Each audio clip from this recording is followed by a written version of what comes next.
So hi, my name is Trevor. I'm a PhD student at the University of Waterloo.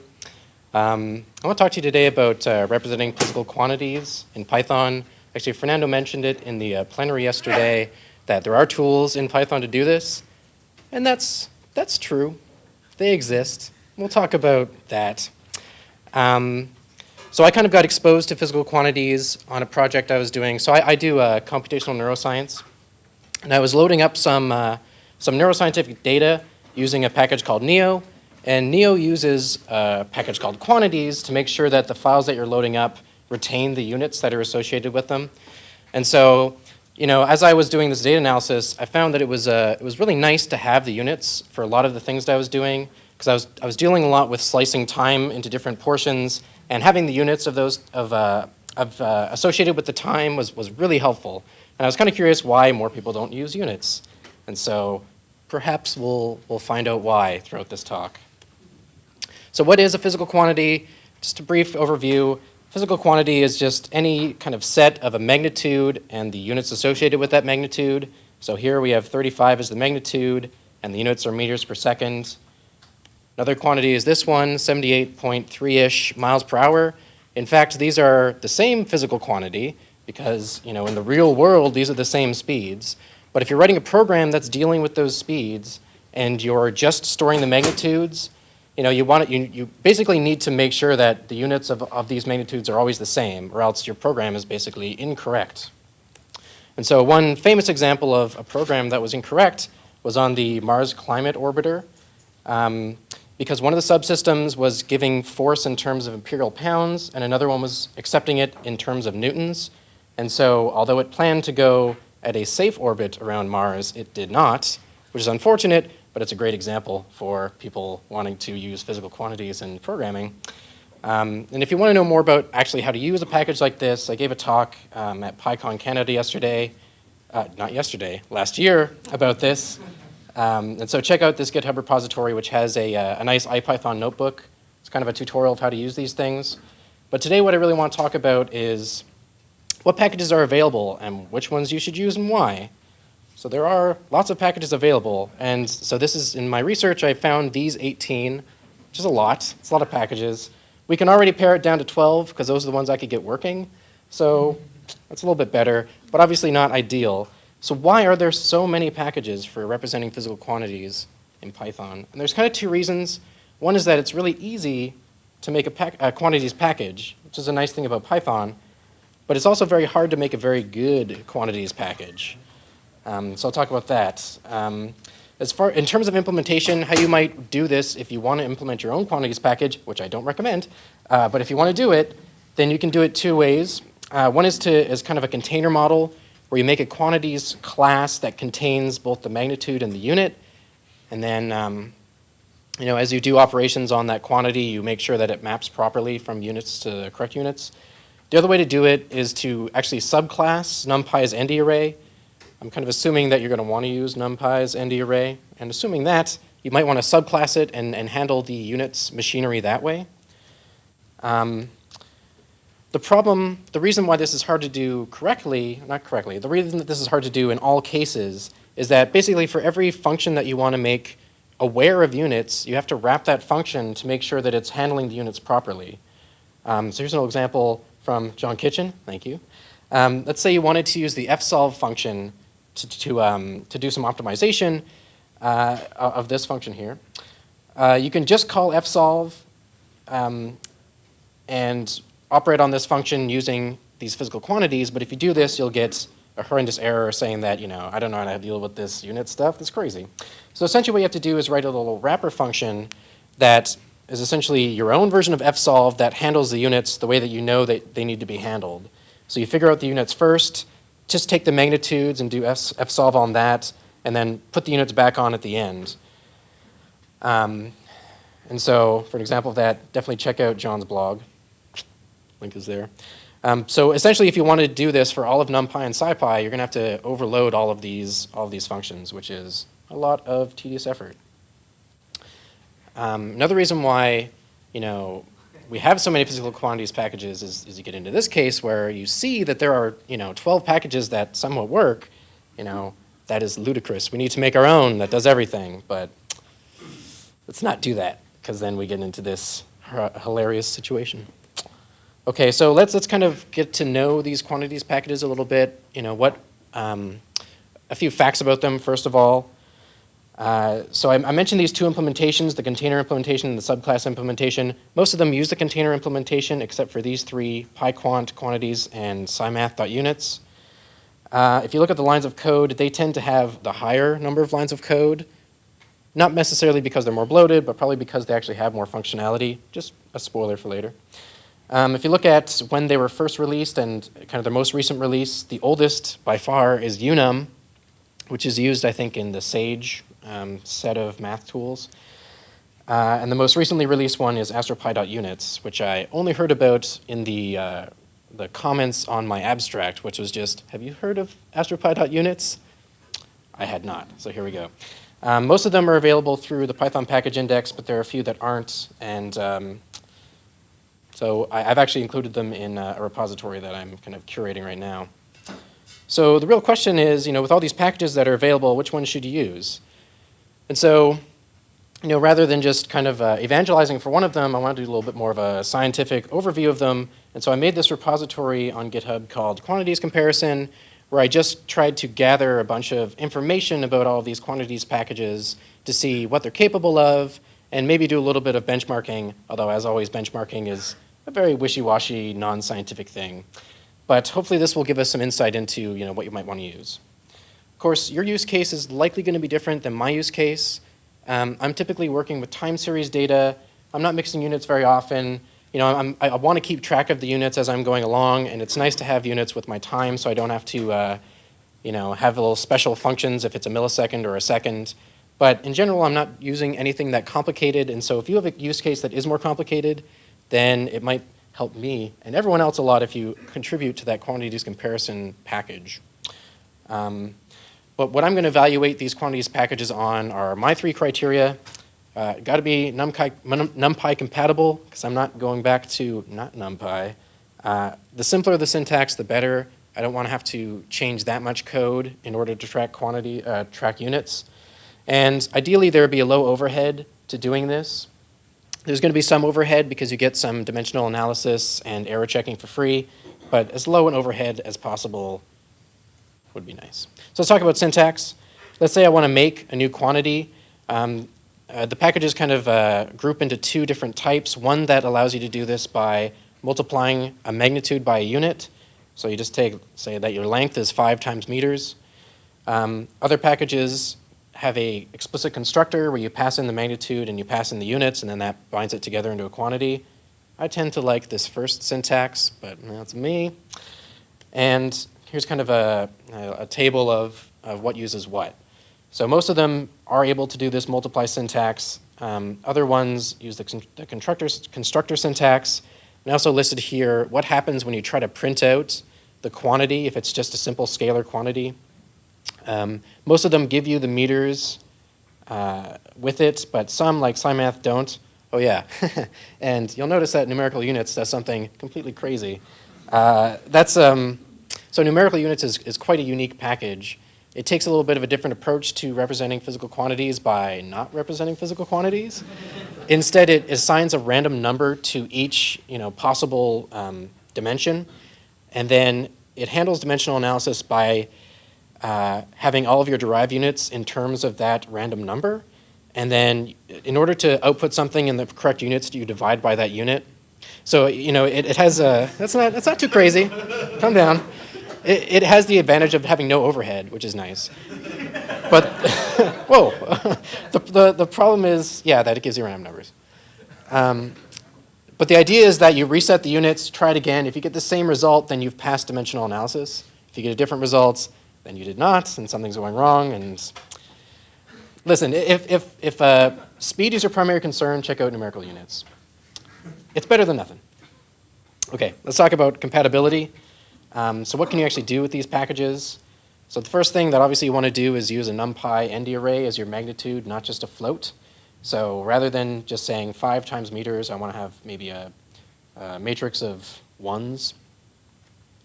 And if we do that, all of these packages that I'm listing here are able to handle that. They can actually do math with these NDarrays, but not all of them allow you to print the value of that. And the reason is because it uses kind of an explicit float string formatting flag. And so because of that, these 4 packages won't let you print an NDarray, although it does let you use them. And only 3 of these packages let you get at the shape, which I know is just kind of maybe there's ways around it, but for me, I just like using the shape all the time. How much support do they have for the Python operators? So there are unary operators, minus and plus and absolute value. Then there are binary operators. There's kind of 3 cases for the operators. If you have two quantities with the same units, 2 quantities with compatible units, so meters and kilometers, and then 2 quantities that have totally different units, meters and seconds. How do they handle these things? They're all fine with unary operators. With binary operators with the same units, most packages do kind of what you expect them to do, except that a lot of them don't have the comparison operators implemented, or they only have some of them implemented. Basically, and I should say that this is not like the most rigorous test that I'm doing here. It's basically whether or not it throws an exception. If it throws an exception, it gets a red X. If it doesn't, then it's the green check mark, but that may not be the right answer. Please contribute to my repository later. If you're using compatible units, everything is fine. Everything is the same as before, except that mainly quantities has a problem with floor division. Don't know why, for some reason. If you use different units, then you no longer have the ability to add and subtract with most of these, which is good. Some of these still let you do that, which is less good. So that's maybe an issue. Another thing we might look at is how many UFunks they're able to do. There's lots of unary UFunks, lots of binary UFunks. I'm not going to go through these tables in detail, but definitely check out this presentation online later if you have a particular UFunk that you want to see if it works with. I just took a list of UFunks and tested them all. So binary UFunks with the same units, maybe you'll see passing by the one you care about. With compatible units and with different units. There's lots of things that you can test with these packages. There are a few other NumPy functions that I tend to use quite a bit, so I wanted to see if they actually worked. So sorting, argsort, mean and median, these all work just fine. Not all of these can concatenate quantities together, and for some reason, not all of them can do standard deviations, probably because of squaring and that kind of stuff. And not all of them can do where. I don't know. It's all strange. But these things might matter to you. Last thing that you should really take with a grain of salt is a little bit of benchmarking for speed. So for some reason I thought that perhaps I should say that all of these bars are are relative to the NumPy equivalent. So if you make an NDarray, if you instead make a quantity that's the same size, is it the same amount of time to do that? In all cases, that's true. I don't know why I thought it wouldn't be true, but maybe. But it's true that everything makes quantities pretty quickly. For those Python operators, again, this is not like an apples-to-apples comparison because not all of them work for all the operators, but these are all being compared to the same NumPy functions. So it should be a fair comparison at least. Anything that is over here at 20 is actually much longer than that, but I had a little timeout because some of these take, for example, 1,000 times longer than NumPy. And so if you see something that times out, maybe think twice before you use it for something that's speed intensive. Similarly for UFunks, most of them are pretty fast with this, but unum, probably because it tries to do things correctly, is quite slow. And if you want to kind of generalize about this, there are a few packages that don't have that much overhead. Numerical units in this interesting comparison is actually faster than NumPy. That's probably not true. But if you care about speed, that might be a thing that you look into. So if you're asking yourself, I have all these Python quantity packages, what should I use now? It seems to me that the most robust solution is quantities. And so if you take anything away from this, it's that if you want to look at a quantities package, look at quantities. But that really depends on your use case. And if you do have an interesting use case, please contribute to this quantities comparison repository so that we can kind of compile all these use cases together and see which is the best. Moving forward, it'd be nice to have more robust support for units in Python. So one way that we might do that is funnel all development efforts to one project. And if we do that, we should make sure that that project makes it obvious how you wrap a function, because that's the thing that a contributor is going to do the most often is wrap a new function. So it should be obvious how to do that.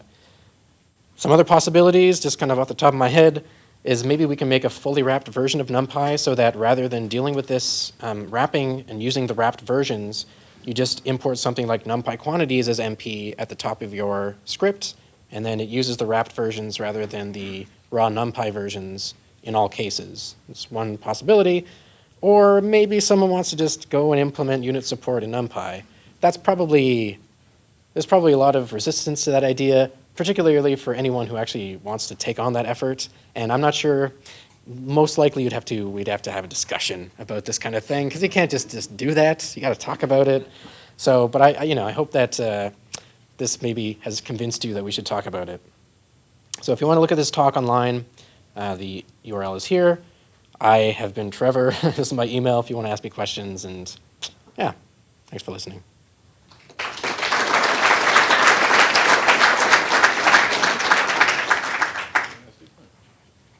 Time for questions? Yeah, there's about 5 minutes for questions, so lots of time. Sweet. You can take questions. You do it. I don't want to seem like just. Okay, one comment and then a question. First, take Pint off there because I wrote Pint as a wrapper around quantities to deal with some of the issues I was having with quantities when I was first learning Python. That's fascinating. All those speeds are basically quantity speeds with some more overhead. Okay. But Maybe I should repeat this before your question. Just that, so Pint was, I guess, a package that is on top of quantities to handle some of these incompatibilities, like things that it didn't implement. So that's good to know. well, and my question is because the last time I looked into quantities, Yeah. we even tried talking to the developer on the mailing list. They didn't want to deal with offsets, like temperature, and we needed a temperature to Celsius conversion, and he's like, nope, we're not going to deal with offsets. Yeah. So the question is about offsets. So for example, if you're dealing with temperatures, if you're converting from Celsius to Fahrenheit, that is not a simple scaling factor like it is with most unit conversions. And so really you need to do a scaling, but then also a subtraction basically. And so this might be a use case that we want to quantify in this package, because most unit packages don't deal with this, but there should be at least some mechanism with which to deal with this. The problem is that there is a bit of an ambiguity, because sometimes you want temperature differences and sometimes you want absolute temperatures. And so we need some mechanism to deal with that. But yeah, not all packages have dealt with that. So. You had your first hand up after that. Yeah, so offsets, I think, is important. The other one is dimensionless quantities. So we look at whether, how these packages deal, because not all dimensionless quantities are interchangeable and operable. So Yeah. we might have a way to lock that up. Yeah, so the question's about, well, first of all, that offsets are important, but also that, dimensionless quantities should sometimes be treated a little bit differently. I know Quantities, which is the package that I'm most familiar with, does handle some dimensionless quantities like radians and things like that differently than others. But again, this is another thing that we should probably think about. What are the times in which you want dimensionless quantities to work different from other quantities, and then implement tests to show which packages do what when. But yeah, that's a good point. That dimensionless quantities are a little bit different than other ones. All right. So one thing that I particularly was looking for, because in Numpy I use mask arrays all the time, and one thing I found was that quantities did not handle that properly. Have you come across any other packages that did allow for, when you subclass NDarray, Yeah. it's hard to do. Yeah. So the question is about masked arrays and whether any of these packages have support for that. Honestly, I don't know because I haven't used masked arrays, but this should be a very easy thing to test with this repository that I'm trying to get off the ground. Which time? You want to go ahead? One of your benchmarks Oh, yeah. The question is about this -1 that I got going on, sorry. So basically, NumPy had a -1 for one of them. That's basically because even though, I had a little test to make sure that all these UFunks ran on these things. But despite that being the case, NumPy still gave me an exception when I tried to do that. And so in the interest of time, I just made it a -1. And then I figured someone would ask me a question, and then you did, and it worked out perfect. Anyone over here has questions? I'll keep taking them from over there. You want to take one last question? I'm actually in the middle of implementing yet another units package. Yeah. Instead of another package, it hasn't had any integrated, so that's why we chose it. Okay. But one thing that we have to be really careful about is combining units, which you said you didn't care about, but we definitely do. So in particular, using SciPy's fractional number math to combine fractional units Yeah. properly. You don't want, floating point errors to crop up into your unit comparisons. Right. So that has to be taken care of very carefully. Yeah, so the question's about, well, the comment is about, wait, I made a joke, so I forgot what your comment was. Floating point number comparisons, and basically that, yeah, combining units is a use case that's very common. All these packages, can combine units by multiplying and dividing. But yeah, how to handle fractional exponents and things like that is an issue that all these packages probably have. And yeah, so I came across your package that I didn't include in this, but yeah, I think it's a good thing to talk about, especially because you mentioned that your package kind of ties into SciPy, which is a good idea. And so yeah, maybe we can talk a little bit more later and how to compare these to compare your package to all these other packages. Yeah. Okay. Thank you, Trevor.